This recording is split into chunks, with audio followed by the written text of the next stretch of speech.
the road to growth, success of an entrepreneur. We've raised the bar. Learn firsthand from successful business owners and create your own path to success. I'm going to show you how great I am. It's time to hit the road to growth with team lead of the Enriquez Group, Realtor Vinny. Hi, Realtor listeners. Today I have Lex. He is the co-founder of NEON16, artist managing a variety of different platforms. Thanks to you, Lex, for being here today. Thanks for having me, man. That was quite an intro. I like that. Hey, try to get pumped up. I know it's nothing to the degree that you're putting out there, or your people are putting out there, but trying to give a little spark to the podcast. No, I love that. It got me hyped. It got me hyped, so it worked. There we go. What? So, I mean, a brief synopsis. I mean, I guess a bare synopsis of what does NEON16 do, and what's your role there? Yeah. So this is my 21st year in the entertainment industry. I've been blessed enough to have quite a long career and a lot of success. But 4 years ago, I landed in Miami, and I started to see what was happening in Latin music, right? It was very early on, nowhere near what it is today, where we control and are the fastest growing genre in the business. But at that point, it was still baby steps in. And I found myself with an opportunity to create a business that would become the flag of the culture. And what I meant by that was a business that was centered around music, but really became the basis for, a cultural movement that was happening within Latin culture and Latin music. And so, that became a really successful music company, both management, publishing, and label. And then that developed into multiple businesses that essentially have now derived into film and television with Entertain Studios, into our own agency with AM16, into our investment fund. So now as a ecosystem of 4 companies that are really active in changing culture and really impacting culture through what we create in art. So. And I'm the CEO. So now I run that amongst other amazing things we do within the business. But at heart, I'm a creative. I think I got into business because I didn't have a business person to represent my creative. And that's kind of what has led me to all my success. What was your creative originally? I was a music producer. So I started, producing records and really wanting to be behind the scenes because I love the creating part of it. I wanted to be an architect growing up. So the concept of building something and putting it out and then kind of moving on to the next project was really exciting to me as a producer. And then at that time when I started, there just wasn't a lot of managers for music producers. So I became my own manager and then decided that I'm actually really good at both. I'm really good at creative and really good at strategy and business growth. So I started to go down both of those paths and build my career from that. When you originally started, were you like embracing the Latin scene, or was it more just like beats, or what did that look like? No, originally I was in hip hop. Originally I love hip hop. I'm a kid that, even though I'm Colombian, I grew up in Miami, and so hip hop for me was a big thing. So originally I just wanted to make hip hop, and then that turned into success in hip hop, success in pop music. Leading multiple major corporations. And then Latin just happened to come because I happened to be in Miami at the right time, at the right place. And I started to see what was bubbling and I knew how to identify that opportunity. And so I spent the last 4 years, fully going into Latin. But originally my career comes from the general market. And that's truly was allowed me to be successful in Latin as well, because I've been able to bring something that no one else in this market had experience with. What's the perception from like investors in the Latin scene? I mean, I saw that one movie documentary about Cheetos, how the hot Cheetos that came out, right? And they started embracing the Latin culture. What's it like in the music scene when you originally started? I mean, when we originally started, nobody was touching it, right? It was a genre that had market share, and so the major labels have Latin divisions that play within that space, but it wasn't this global music. Like, we weren't getting Coachella, and we weren't getting the American Grammys and all these different things, or the big campaigns with or the covers of Time magazine like Bad Bunny just did. So now it's different. Now everybody wants to be in the Latin business some way, somehow, because it's the fastest growing demo in the States. We're loyal consumers. We We have money to spend as well. So now more than ever, you see brands and you see corporations as well as investment funds and really investing in this market. So when you started in the space, I mean, what were you in managing before you got into like kind of like the NEON16, or was it just like self-managing yourself and then kind of bringing on other artists with you, or how did that look? No, so I started my career as a producer, then got an opportunity to work with a bunch of really big artists, and then became an executive. So I launched my company about 12 years ago, a company called 1916, where we represented a bunch of different producer, songwriters, and artists, and did a lot of music for television. Sold that business, and then became the co-chair at Universal Canada, and then became the executive vice president for Roc Nation, for Jay-Z's company. And so I ended my corporate career, as you could say, at Roc Nation, then created NEON16 after that. But I've owned businesses, whether it's publishing business or record labels or management companies, all throughout my career, and have always just been able to build them and sell them. And then I would say 5 years ago, I spent about a total of 6 years running major corporations as the head of the company. And then now again, back to that entrepreneurial spirit and building this business. Is there I mean, you talked about kind of managing a lot of these spaces and kind of having guidance of like these big corporations. I mean, were there key takeaways from those corporations that you try to implement in your company now that you feel like make it successful? Yeah, I mean, I think two very important ones. One is structure, right? Like infrastructure and foundation of a business is so important.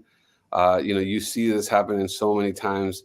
Most entrepreneurs, even when they have a business or a product that is successful, their back-end infrastructure is a mess. Their financial part is a mess. And that part of it, is one of the takeaways that I really took, because some of these corporations, as big as they are, they have a lot of cracks in their infrastructure. And two, culture, right? I think culture is very important, especially once you start getting really big. Once you get over, I think, 30 employees, it's hard to keep the culture, because you have to create a real corporate structure and rules. But we've been really, really successful, especially in this new venture, at keeping a really healthy culture, an exciting culture for the team members, while having an insane amount of infrastructure and procedure that has allowed us to operate and allows us to scale really fast. I mean, we built the business to where it is today, with 4 different highly successful verticals, with just spending a lot of money on infrastructure and making sure that is was our foundation. And then really building a culture of like what I call serving leaders, having a great team of leaders who understand how to build talent, understand how to, create teamwork, how to create excitement for people to come in. And I always say for me, it's always about how do I help that person reach their dream as they work and build the company that we're building, right? And so that also allows people to feel like there's a lot of range within what they're doing in the business. They're not stuck to like, this is my 9 to 5, but they really treat it as, this is my passion project and I have an opportunity to be something great. For the managers and the team that you bring on, do they need to be creatives, or in the past at least be creative to be good at their job? Does that play a factor at all? Yeah. I mean, I think even for our CFO, right? Like you want someone who's passionate, but who understands the opportunity, right? Like who asks the why. I think that's very important. That curiosity of how we can reshape or relook at a problem is very important, because at the end of the day, senior management team, so anyone in the C class, anyone in the EVP class, those executives you're paying them to solve problems and to be creative in doing them, because I think that's the hardest part for a leader to do. Is everything's fun when everybody knows their job and everything's working fine, but the moment a problem arises, can you attack that problem really quickly? Can you change infrastructure fast enough, or can you maneuver your personnel in a way where you end kind of the normal corporate BS, right? Because again, once you have a lot of employees, there's always some complaint, or this person doesn't like this, or that they get into the emotional part of it, and you have to be very good at being creative to solve intercompany problems, personal problems, and external issues that you might face with, the natural course of business. So I always ask, what do you want to do when you grow up? And I ask that to people who are already adults, but I think it's a good example of like, where's their drive, right? Like there's people that just look at their job as, oh, this is just a 9 to 5. I'm trying to make some money. That's it. And then there's people that say, hey, I want to eat the world. And you want to hire people who want to eat the world, because that makes them really creative. That makes them very driven people who are willing to go through whatever, who will work late nights to pull the project off, and who are excited about it because they want to accomplish bigger things. What's that balancing act of, I guess, having them grow, but them having them also stay with their company, and I guess have your company big enough to support their basically, I guess, aspirations? Well, look, I always tell everybody I hire that at the end of the road, 2 things are going to happen. I'm either going to have to pay them the millions of dollars they want to get paid, or they're going to go run another company. And I'm okay with that, because I think if that doesn't happen, then either they failed me or I failed them. The job of a leader is really to build people. And if you create the right environment, that person would have earned what they end up asking you for at one point, and they have earned it by really creating revenue for your business. And if not, if that person goes and, is able to get a job as a CEO somewhere else, you should encourage that, because it's just your network. Now you have another person at another company who's at a high level who you could talk to. But that means you did your job. That means you trained them enough to get to that point. And most of the time, in my experience, people will stay because you've given them enough room to expand, enough room to feel like there's a way up, and not feel like I'm never going to be as good as Lex, or I'm never going to be the CEO of this company. And to me, that's not the course. I mean, the goal is that one of my people become really great and become the CEO of the company, and I could become the chairman. And then one day just sit on the board and let everybody else run the company. So we do a really great job, again, at empowering our team to grow, to build, to think bigger. And we've been blessed enough that, our senior team feels really excited, as well as our junior team and our interns, feel really excited about working at our company. In building your brand and building your company, I mean, looking back at it, what do you see as like the biggest hiccup that you've kind of had to go through? I mean, I think any entrepreneur, the first mistake you make is that you try to overcompensate for your weakness, right? So you try to say, like in my case, for example, I've been very good at being creative. I know how to build businesses and get people behind an idea that I have. But I'm not a huge number guy. I'm not a CFO procedure. Like, I'm a creative, so usually creatives don't have a lot of structure and procedure. And so for many years, I think in any of the business I built, it was that lack of finding that right person and that right rhythm. And so now in this company, we have it. We brought on an incredible COO, an incredible CFO that are really great at doing those things. And I always say, instead of trying to overcompensate for your weakness, focus on what you're amazing on and go find someone who's amazing at your weakness. And so I think the faster you do that, the faster you'll have your business grow. Because again, it's a bad habit that we've been taught of, even with athletes, like, go compensate for your weakness. You got to be a well-rounded athlete. Like, that's a mistake. Like, life in the universe, or God gave you one gift, one talent that you're better than everybody else at. Go do that and go find people who are incredible at the other things. And that will allow you to explode a lot quicker, because the learning curve to overcompensate a weakness is long. And you talked about kind of the CFO, the CEO, right? COO. If you're trying to find these entities in your company, and what have you done, I guess, in finding those entities in your company? Has it been, you have kind of like a database of individuals you've met over the years? Are you basically getting a headhunter involved, or what does that look like?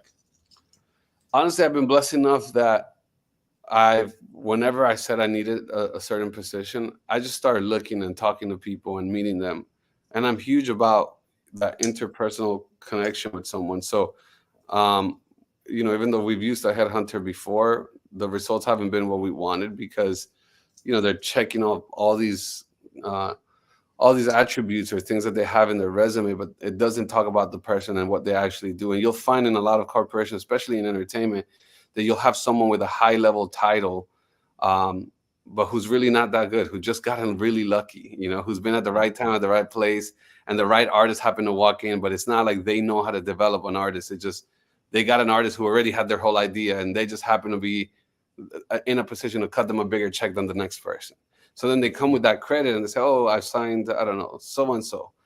And most companies are like, oh, that must be amazing. But when you really dig, you're like, oh, this guy just likes to sit back and, pretend he does his job. So for me, it's really been about finding people and really just building real relationships. Like our CFO is a perfect example of that. He happens to be someone who our head of investment was friends with, and he would just send, anytime we would get an investment, that he would send it for a friendly opinion. And then my head of investment would send me this person's opinion, and I was like, his rationality, how he looked at numbers, how he looked at the investment, like made total sense to me. And so when the opportunity came, I went up to meet him. He was from Toronto, and he just had all the right things I was looking for: the drive, the dedication, the way he looked at it, the way he wanted to work. Like he went and learned royalty accounting in a weekend, which is something most people don't know in the music industry 30 years after. So those kind of things were like, okay, this is the perfect person. Whatever it takes, we need to get him. And so that kind of drive is what I look for when building a team. And going back to, I guess, the culture, right? I guess there's two senses of culture, right? The culture of probably like freedom to grow, but also the culture aspect of being Latin, I guess, right? How do you intertwine that? Do you have to be, I guess, of Latin descent or be in the Latin culture to be part of the company, or is it just kind of being aware of like that Latin community to understand it, or what does that kind of really look like? No, I mean, I don't think you have to be of Latin descent. We have multiple people that are not within Latin descent, but their specific job positions, they understand the overall culture of pop culture and urban culture, and they understand, youth culture. So they have a lot of attributes that serve what our mission statement is, and what, we're in entertainment. So at the end of the day, it's important for you to understand what moves the youth, whether that's in the US or Latin America. But yeah, I mean, for the most part, we like to bring on people that understand the mission and they could relate to it, because they're the demo that we're talking to, right? They understand when we talk about, family unit, their family unit, they can relate to that nuances about Latino family units. And so depending the role, again, we have multiple people that are not of Latin descent. We have multiple people that don't speak Spanish at the company, but it all depends on what their role is and how they play on that. But again, it's a finding the right rhythm and finding the right person. I think sometimes is not so much about the background as it is their understanding of the human emotion. So understanding like the human emotion, I mean, how do you understand, I guess, your demographic? But I guess technology is probably a lot easier these days to understand it. And is there things that you do to better understand your demographic?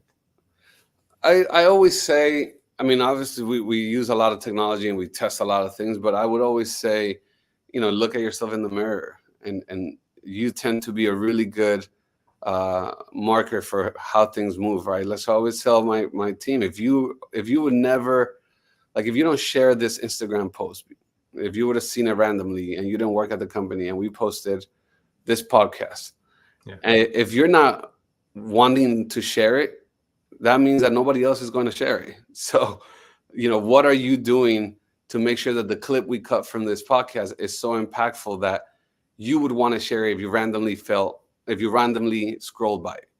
And that's really the marker of how we look at these things. There's understandings of our culture. There's things like, again, family unit, aspirations. There's kind of these key points we look when building a demo breakdown. But then it comes down to still gut. Like, can you look in the mirror and say, hey, I love this product. I would really buy this product. And so we have a pretty diverse group when we're going to release a project, and we talk about this and we get different opinions, because it's all POV, but it's important to understand that usually the problem most entrepreneurs have when launching a product is they try to think about the masses. And the reality is the masses always end up following a niche market. So you have to think more niche. And like the more think about, like, if I target people who wear, Chuck Taylors, and it's just a little community of people, but you speak to that community over and over and over and over, what's going to happen is you create a movement, and then the people outside are like, wait a second, I want to be a part of that community. They're cool. And then they get checks and they start, and then that community expands. And that's really how you build an artist. Anytime you try to go for this massive, like over the top pop hit that everyone's going to like because it's super corny, it never works. It's usually the really key niche market. You talk to a demo, and then that demo continues to grow because people want to be a part of that artist or that coolness that that niche group has. Is there? I mean, I'm assuming there is, and I'm guessing it's more about what it is, right? But let's say, for example, an artist, right? The demographic that they're singing. Let's say you get a new artist, and you're like, this person has a beat to them. They have like a skill set right here. I'm not really sure the demographic that's like gonna fall in love with it. Is it just basically trial and error of who's taking in their music, or what does it look like? So there's a difference between talent and an artist, right? Okay. A lot of people can sing and rap and play instruments. That doesn't make them an artist, right? An artist is someone who just really understands that demo. They understand their message and what they're saying to you. So when you look at an artist, go talk about Taylor Swift, right? So you look at Taylor Swift from the beginning, her artistry was about, she's the girl next door. Like all the music was this, especially those early albums, was this girl that still falls in love but doesn't know what love is, and it's the girl next door that you want to take to your mom, but she'll also break your heart. And so she started building this homegrown fan base of like girls that say, wait, I can relate to that. That's my life. That's my story. She wasn't trying to make Rihanna music or Katy Perry music. She was making this, again, girl next door music. And that really allowed her to say, okay, that's the target. These little girls or that are going through their first crush, that's my target. And as you grew and as she started to become older, they grew with her. And her audience then became this massive audience that really now talks to the overall female experience. And so that's how you do with any artist. Like a real artist just has an understanding of what they're doing. The Weeknd, for example, who is the #1 artist on Spotify, there's not one song on The Weeknd's album that's not based on drugs. But you don't know that. Blinding Lights or I Can't Feel My Face When I'm With You, he's not talking about a girl. But that's his demo. XO was a crew of artists and producers and really party promoters, cool kids from Toronto that used to throw a party called XO. And that became the notion of the story of The Weeknd. So the first 3 albums it's till now, it's all like drug-related music, but in a pop way where you, as a listener, you don't think that right away. But if you look at the videos, look at how he reinvents himself. So you build fans. He's had fans since the beginning that just, you could play his music when you're in that environment. And that was the niche. And then that niche grew as he started to expand collaborations and, creating records like I Can't Feel My Face or Blinding Lights, where you normally, as an audience, don't understand he's talking about drugs because the song is just an amazing pop record. But that's over. I could give you 100 examples of that. It's just a real artist understands the message, and then you build the audience off that. So when you're looking for people to join the NEON16 brand, I guess, is it more about they have to necessarily be an artist, even if they have a good skill set, right, that you really like, you want to know that they're actually an artist to actually bring them on? Yeah, for sure. Especially nowadays. I think, 15 years ago, you could develop an artist just from a talent and give them direction. But nowadays, the audience reads through that so quickly. So you need someone who knows how to speak to a demo and already has some sort of following, some sort of, narrative to his storyline that people really love. And then you sign them. If not, you're going to have a hard road up because it's really hard to break an artist in today's music industry. If let's say an artist was listening, right, and they're thinking about not artist, but creative, thinking about becoming an artist, is there kind of like nuggets that they should really take in to figure out what kind of demographic they're going to be focusing on? Or is there like Yeah, I think you got to, again, look in the mirror.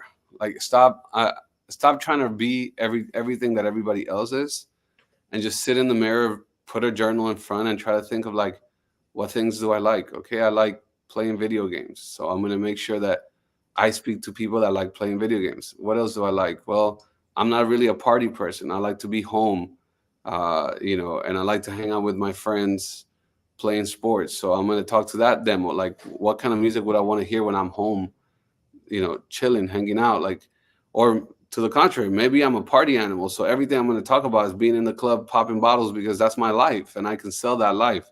So I think it's just looking in the mirror is the best. Again, you're always going to be your best fan. And if you can figure out what would you do and how do you create things that you would love to consume, then you're going to find other people that like the same thing, because your friends, you usually hang out with people who talk about the same things as you, who are into the same things as you. So that tends to be the best model to build an audience. It's just look in the mirror. If we were talking in 5 years from now, where do you see basically your brand going, maybe the Latin community going, I guess, in mainstream media or mainstream, I guess media would be next 5 years? I mean, I would say, the goal here is to build $1 billion media company that really impacts culture. And what I mean by that is that it changes the narrative and the perception of Latino content and creativity within media, right? I think there's obviously, you see the tons of articles of big Latino actors coming out and saying, hey, we don't get enough representation. We don't get the chances that, other communities get. And so for me on the film and TV side, or even in the music side and in the ad space, is like, let's create a business that's really changing the narrative and the perception of how we look at, Latin creatives, Latin businessmen, like, how we position and create opportunities for entrepreneurs who want to build in and out of the entertainment business. And to me, media still controls and moves the masses in a way that no other business does. And so that's the goal in 5 years. Yeah, I think most TV shows or movies that are Latin based are probably drug related, unless it's like George Lopez, I think the show. Yeah, it's the truth. Well, thank you so much, Lex, for being on the podcast. If someone's listening and they're looking to get more information about you, your company, what's the best way of doing it? My name is literally every single social handle. So at Lex Borrero, you can find it there. At NEON16, and those 2 pages will lead you to the rest of our businesses and things that we're doing. But and I'm always around. I love people to always come up and ask questions. I'm really open and really always willing to answer and encourage and inspire. I'm gonna just one last question. If someone's looking at getting management, right, what should they be looking for in finding the right fit for them? I mean, it depends the needs and the kind of person that you are, but I think you ultimately want somebody who understands, strategy and the chess move of the entertainment industry. Like you need someone who can think 3 steps ahead, because every move should have a reaction and a reaction and a reaction. Like if, that's marketing 101. And so you definitely want somebody who has that, but you also want somebody who's super passionate about you and believes in you. And sometimes, those are the best managers, because at the beginning you're not making money, so you need someone who's willing to give you their time and hustle with you and find a way, but also that understands at least the dynamic of where you're going and who you're trying to reach, so that they can guide you properly and not make a wrong decision based on money. So is it really mostly word of mouth trying to find those people? No, I mean, there's huge managers, and I think you can find most managers by just Googling like who manages so and so, right? And you could reach out to them. They all have social media. They're always around, but you'll be surprised. Most of the artists that break in the music industry, they ultimately break with their close friend or young manager that really just understood how to get to an audience, And so I think you don't have to look to find the biggest manager to be successful. You just got to find a manager that understands your music and how to get it to the people. And in that process, the big manager will find you, and the labels will find you, and everyone will come to you, and then you could decide if you need a partner or not. But there's tons of artists that are still till this day with their young manager who they just got into the business with, who had no experience. Again, appreciate so much, Lex, for being here. Hopefully everyone listening got some great nuggets. Please subscribe, please share, go in the show notes, go to the website, or just follow Lex. Thanks, everyone.